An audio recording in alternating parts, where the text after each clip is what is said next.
Сега ще ви кажа как да си направите най-вкусния щрудел. Тая таба, която виждате, е от половин пакет кориза баница бела. Кориза баница бела половин пакет,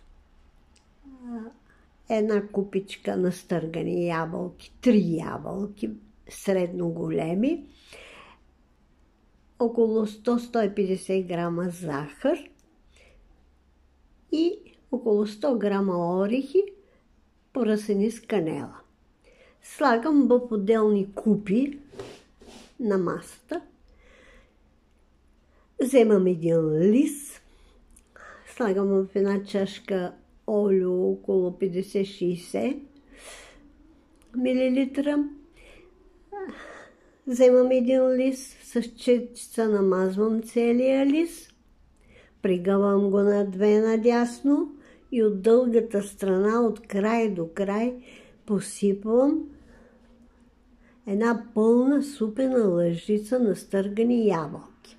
Върху тях слагам една равна лъжица орехи с канела и върху орехите една супена лъжица захар. Едно по едно слагаме. Завивам ги и ги слагам в намазана тава. Пека 20-30 минути до зачервяване.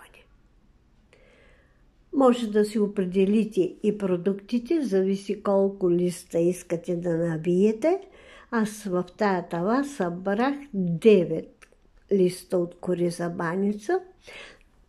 Може да си определите, като на всеки лист, на всяка кора имате една препълнена лъжица настъргани ябълки, една супена лъжица равна орехи, една супена лъжица захар. Печем до зачервяване на 180 градуса и като ги извадя, веднага ги посипвам с пудра захар. Да са мекички отгоре и те пак са хрупкави и хубави. Благодаря.